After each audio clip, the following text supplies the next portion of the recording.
à tous et merci de nous retrouver pour l'intégrale de la revue de presse. Angeval l'a dit, aujourd'hui nous sommes avec M. Honora de Yedagne, journaliste et ancien directeur général de Fraternité Matin.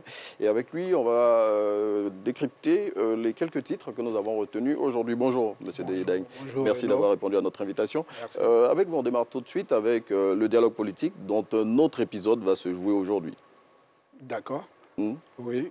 Donc, on y va, hein, le dialogue politique qui reprend aujourd'hui, avec aux commandes, bien évidemment, l'activité qui est chapeautée par le Premier ministre Patrick Hachi. Ok, mon point de vue est le suivant, c'est que lorsque, après 30 années de démocratie, on se retrouve à parler de dialogue politique, c'est donc ainsi la marque d'une faillite collective. La marque d'une faillite collective, nous étions un pays qui se distinguait par son slogan au niveau du dialogue. On disait c'est le pays du dialogue, le pays d'Oufoué. On se rend compte que ce dialogue, cette culture du dialogue n'a servi à rien.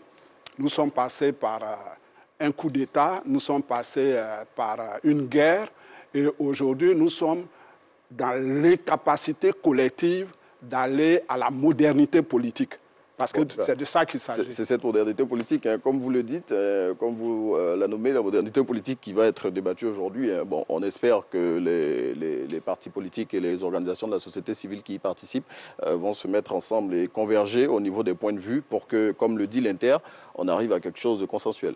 Alors, le vrai drame, c'est que ce dialogue-là, pour moi, c'est du folklore politique à l'ivoirienne. Ça, c'est l'invité qui le dit. Hein. Voilà, c'est du folklore politique parce que ça ne sert pas la cause nationale.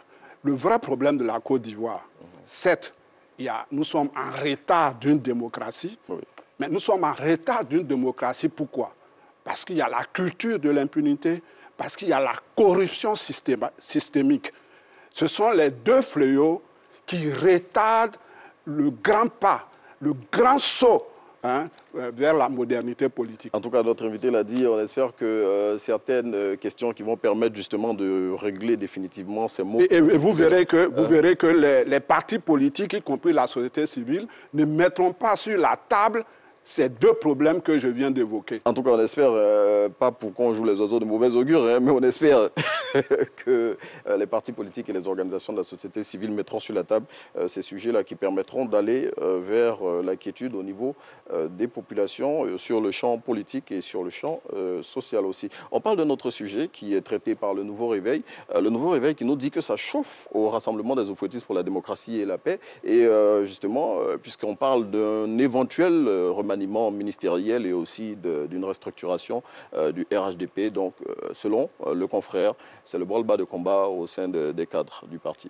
Oui, le RHDP est à un tournant historique. Un tournant historique parce que si leur leader historique ne se présente pas, il faut bien trouver un successeur. Et ça, vous comprenez bien que c'est une période qui est difficile à gérer. Et puis quand on parle de remaniement, chacun veut être en pole position, surtout que le chef de l'État n'a pas arrangé les choses en disant qu'il voit jusqu'à 6 à 12 personnes qui sont capables de lui succéder. Il va sans dire que ça va susciter de la convoitise, ça va susciter de l'ambition, ça va susciter des prétentions. Et donc il faut... légitime, hein. Oui, c'est tout aussi légitime, mais qu'il faut canaliser, qu'il faut gérer. En tout cas, le confrère en parle et pour en savoir plus, il faut lire le Nouveau Réveil de ce jour. Monsieur de Yedagne, on va y aller un peu rapidement. La Côte d'Ivoire passe bientôt à la 5G. Le ministre Roger Adom a dit que les dispositions seraient prises pour que ce soit effectif avant la CAN 2023. Au mois de janvier 2023, déjà, il a annoncé le passage à la 5G.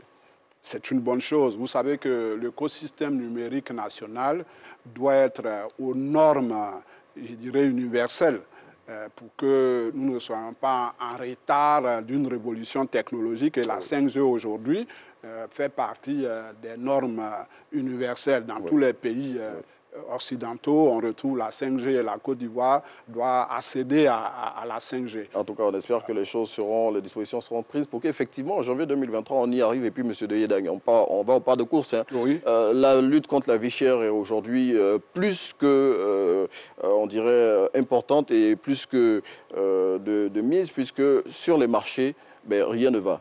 Rien ne va parce que nous n'avons jamais voulu réfléchir, repenser une politique vivrière en Côte d'Ivoire.